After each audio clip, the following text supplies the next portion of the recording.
High school Gujarati medium ધોરણ 10 વિષય सामाजिक विज्ञान लेसन नंबर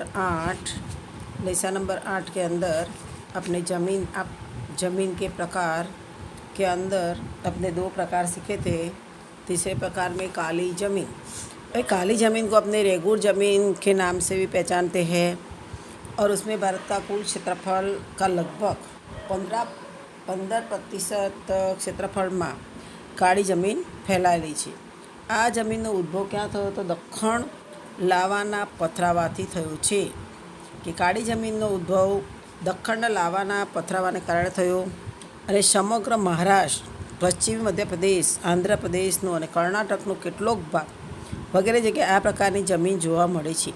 એટલે આ પ્રકારની કાળી જમીન ક્યાં જોવા મળે છે તો સમગ્ર મહારાષ્ટ્ર વિસ્તાર છે, પશ્ચિમ મધ્યપ્રદેશ, આંધ્રપ્રદેશ, કર્ણાટકનો કેટલોક ભાગ આ પ્રકારની જમીનનો જોવા મળે છે। તે ઉપરાંત ગુજરાતમાં સુરત, ભરૂચ, નર્મદા, વડોદરા, તાપી, ડાંગ જિલ્લાની જમીન આ પ્રકારની છે। હવે આ પ્રકારની જમીનના નિર્માણમાં લાવાકીય ખડકોની આબોહવાની ભૂમિકા મુખ્ય છે। કાળી જમીન માટે એની આબોહવા કેવી હોય? આબોહવા ખડકીય લાવાકીય ખડકો અને આબોહવાની કારણે જ આ જમીનનું નિર્માણ થયેલું છે। એમાં શેનું તત્વ વધારે હોય છે? તો એક તો લોહ, ચૂનો, કેલ્શિયમ, પોટાશ, એલ્યુમિનિયમ, મેગ્નેશિયમ, કાર્બોનેટનું પ્રમાણ વધુ જોવા મળે છે।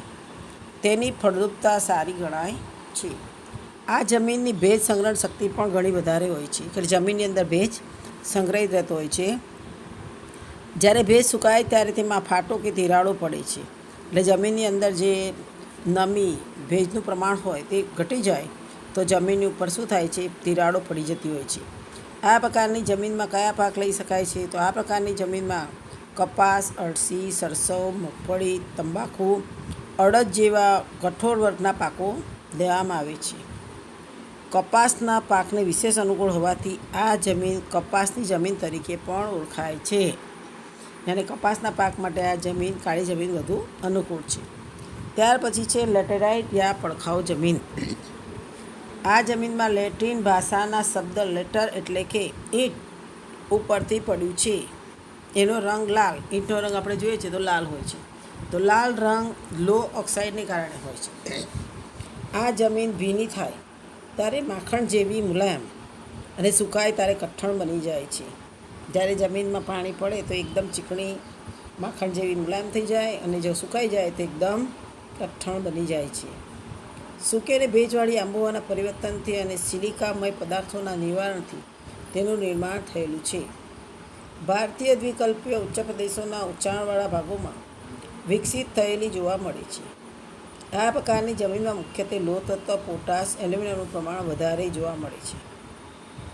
આ જમીન ઓછી ફળદ્રુપ, ખાતર નાખીને કપાસ, ડાંગર, રાંગી, શેરડી, ચા, કોફી, કાજુ વગેરેના પાકો લેવાય છે। આ જમીનને પડખાઉ જમીન તરીકે પણ ઓળખવામાં આવે છે। એટલે લેટેરાઇટ જમીનનું બીજું નામ પડખાઉ જમીન। ત્યાર પછીનો પ્રકાર છે રણ પ્રકારની જમીન। આ જમીન કેવી હોય તો સૂકી અને અર્ધસૂકી આંબાવાળી સ્થિતિમાં જ જોવા મળે છે। આ જમીનમાં રેતીનું પ્રમાણ વધારે અને ફળદ્રુપતા ઓછી, દ્રાવ્ય ક્ષારોનું પ્રમાણ વધારે। આ પ્રકારની જમીન ક્યાં જોવા મળે તો રાજસ્થાન છે, હરિયાણા છે, દક્ષિણ પંજાબના કેટલાક વિસ્તારોમાં જોવા મળે છે। ગુજરાતમાં આ પ્રકારની જમીન કચ્છ, ઉત્તર ગુજરાત, સૌરાષ્ટ્રના કેટલાક વિસ્તારોમાં આવેલી છે અને સિંચાઈની સુવિધાઓથી તેમાં બાજરી અને જુવાર જેવા પાકો લેવાય છે। પર્વતીય જમીન હિમાલયની ખીણો અને ઢોળાવના ક્ષેત્રમાં 2700 મીટરથી 3000 મીટર સુધી ઊંચાઈ પર જોવા મળે છે। પર્વતીય જમીન હિમાલયની ખીણો અને ઢોળાવના ક્ષેત્રફળમાં 2700 મીટરથી 3000 મીટર સુધીની ઊંચાઈ ઉપર આ જમીન પર્વતીય જમીન જોવા મળે છે। એનું સ્તર પાતળું ન પરિપક્વ। આ જમીન ક્યાં જોવા મળે છે તો અસમ, દાર્જિલિંગ, ઉત્તરાખંડ, હિમાચલ પ્રદેશ, કાશ્મીરમાં આવેલી છે અને હિમાલયના સામાન્ય ઊંચાઈના ભાગોમાં દેવદાર, ચીડ, પાઇનના વૃક્ષોના વિસ્તારમાં આ પ્રકારની જમીન જોવા મળે છે। એટલે હિમાલયના સામાન્ય ઊંચાઈના ભાગોમાં શું કે દેવદારના વૃક્ષ, ચીડ અને પાઇનના વૃક્ષો આ જોવા મળે છે. હવે જંગલ પ્રકારની જમીન, આ પ્રકારની જમીન હિમાલયના સંગુદ્રુપ જંગલોમાં 3000 મીટરથી 3100 મીટરની ઊંચાઈ વચ્ચે આવેલા છે. એમાં સાંદ્રિત, પૂર્વઘાટ અને મધ્ય હિમાલયના તરાઈ ક્ષેત્રોમાં પણ આવેલી છે. વૃક્ષોના ખરેલા પાનથી ભૂસ્તર ઢંકાયેલું હોય છે અને પાંદડા સડવાથી સેન્દ્રિય દ્રવ્યોનું પ્રમાણ વધવાથી જમીનનો ઉપરનો ભાગ કાળો બની ગયો હોય છે, જે જમીન તળમાં નીચેથી તરફ જતાં ભૂરા કે લાલ રંગમાં ફેરવાય છે.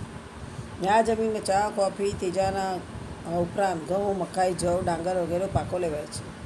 આ જમીન અત્યંત મર્યાદિત ક્ષેત્રમાં ધરાય છે. એટલે જંગલ પ્રકારની જમીન હિમાલયના સંગુદ્રમ જંગલોમાંથી 3000 મીટરથી 3100 મીટરની ઊંચાઈ પર આવેલા છે. એમાં વૃક્ષોના પાંદડા ખરવાને કારણે એના ભૂમિ પરનું સ્તર હોય છે, એના ઉપર પાંદડા ઢંકાયેલા રહે અને એ પાંદડા સળવાથી એમાં સેન્દ્રિય દ્રવ્યનું પ્રમાણ વધવાથી જમીનનો જે ઉપરનો ભાગ છે કેવો થઈ જતો હોય છે, કાળો થઈ જતો હોય છે. અને જો એને નીચે તળિયે જાય તો કેવો ભૂરો કે લાલ રંગ જોવા મળે છે. અને આ જમીનમાં કયા પાકો લેવાય તો ચા, કોફી, તેજાના, એના ઉપરાંત ઘઉં, જવ, મકાઈ અને જવ, ડાંગર વગેરે પાકો લેવાય છે. હવે દલદલ કે પીટ પ્રકારની જમીન, આ પ્રકારની જમીન ભેજવાળા વિસ્તારોમાં જૈવિક પદાર્થોના સંચયથી વિકસે. વર્ષા ઋતુ દરમિયાન આ જમીન પાણીમાં ડૂબેલી હોય છે. પાણી ઓસરતા તેમાં ડાંગરની ખેતી કરવામાં આવે છે.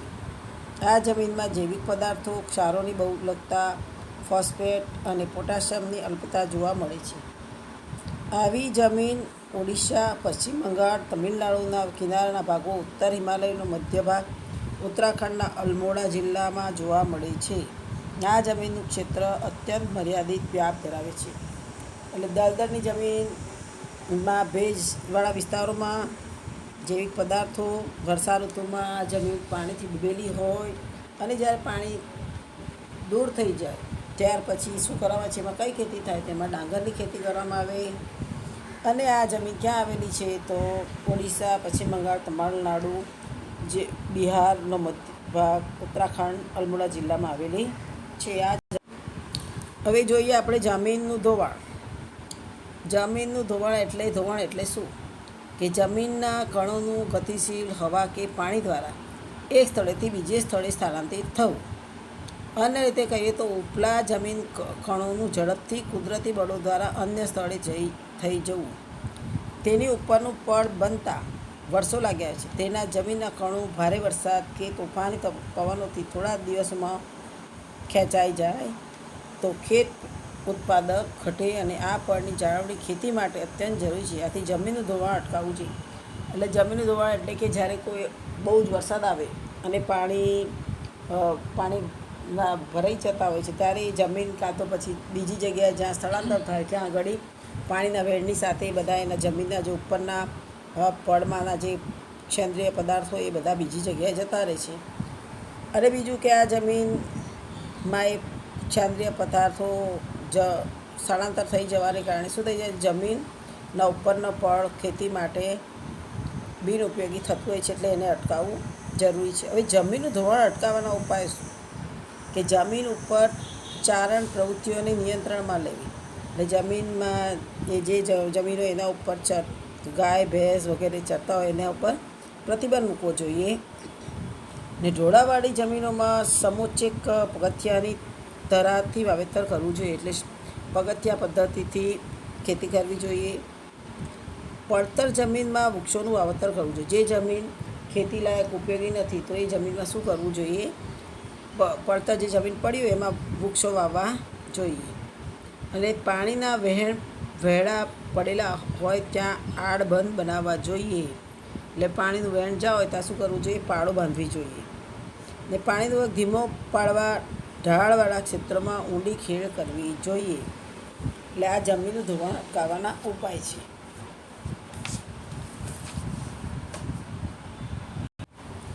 હવે ભૂમિ સંરક્ષણ એટલે જમીનનું ધોવાણ રોકીને જમીનની ગુણવત્તા જાળવવી.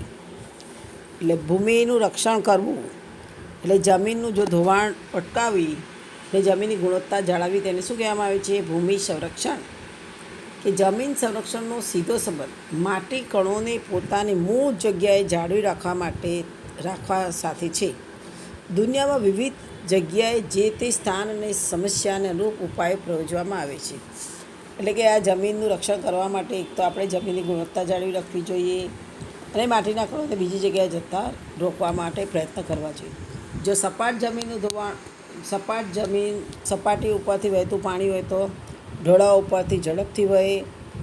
ત્યાર પછી ઢોળા ઉપર કરેલા સમોચ્ચ ક્યારીઓમાં રોકાતું પાણી, એટલે મોટાભાગનું પાણી તેમાં જ સંગ્રહિત થતું હોય છે. પછી ઝડપથી વહેલું પાણી જમીનમાં ખૂબ જ ઊંડું ઉતરે, ખૂબ જ ઓછું ઉતરે છે. એટલે ખૂબ ઝડપથી જો પાણી વહી જાય તો જમીનમાં પાણીનું પ્રમાણ ઓછું થઈ જાય છે. અને ઢોળાવ ઉપર રોકેલું પાણી ધીમે ધીમે જમીનમાં ઉતરીને સ્તરને ઊંચું રાખે છે. આ જમીન સંરક્ષણ પદ્ધતિઓ બતાવી છે. જો જમીનનું સંરક્ષણ ન થાય તો તેનાથી પૂરની શક્યતાઓ વધતા જાનમાલની સલામતીના જોખમો ઊભા થાય છે. એટલા માટે ભૂમિ સંરક્ષણ રાખવું અત્યંત જરૂરી છે. હવે આ ભૂમિ સંરક્ષણના ઉપાયો શું? કે જંગલોના આચ્છાદનને કારણે તેના મૂળ જમીન કણોને જકડી રાખે છે. એટલે જમીનમાં જંગલોનું પ્રમાણ, વૃક્ષોનું પ્રમાણ વધારવું જોઈએ. નદીના ખેતરો, પહાડી ઢોળાવ ઉપર વૃક્ષારોપણ કરવું જોઈએ. રણની જમીનમાં નજીકના ક્ષેત્રોમાં વાતા પવનને રોકવા વૃક્ષોની હારમાળ લગાવવી જોઈએ અને રણને આગળ વધતું અટકાવવું જોઈએ. નદીઓના પૂરને અન્ય પ્રાણીઓમાં વાળીને કે સૂકી નદીઓ ભરી અંકુશમાં લેવી જોઈએ. ને અનિયંત્રિત ચારણથી પહાડોની જમીનનું સ્તર ઢીલું પડે છે, તેને અટકાવવું જોઈએ. એટલે આ ભૂમિ સંરક્ષણના ઉપાયો બતાવ્યા છે. નીચે આપણે જે સીડીદાર ખેતરો છે અને બીજું છે ખેતી સમાંતર ખેડ. આ સ્ટેપ બાય જમીનના ખેતરો છે, આમાં સીધી ખેતી થતી હોય છે. હવે ખેતી સમાંતર ખેડ, સીડીદાર ખેતરો જેવી પદ્ધતિઓ અપનાવવી જોઈએ. એટલે ફળદ્રુપતા ગુમાવી બેઠેલી જમીનમાં પુનઃ સેન્દ્રિય પદાર્થોનું ઉમેરણ કરવું જોઈએ. જે જમીનની ફળદ્રુપતા ઘટી ગઈ હોય તો જમીનને ફરી સેન્દ્રિય પદાર્થ નાખીને એને ખેતીલાયક બનાવવી જોઈએ. આ ઉપરોક્ત ઉપાયો કરવાથી જમીનનું સંરક્ષણ કરી શકાય છે. અને જમીનનું સંરક્ષણ આજની તાતી આપણે જરૂર છે. તેના સંરક્ષણ માટે સરકાર, સમાજ અને લોકોએ શું કરવું જોઈએ? સહિયારો પ્રયાસ કરવો જોઈએ. હવે આ ચેપ્ટરના જે સ્વાધ્યાયના સવાલ છે એ લખીને ચોપડા તૈયાર કરવાના છે. કારણ કે આપણે પહેલો, બીજો, ત્રીજો અને 8મો પાઠ થઈ ગયો છે. આ ચારેય પાઠના સ્વાધ્યાય કરેલું આગળની વિડીયોમાં તારીખ આપવામાં આવશે ત્યારે બતાવવાના રહેશે.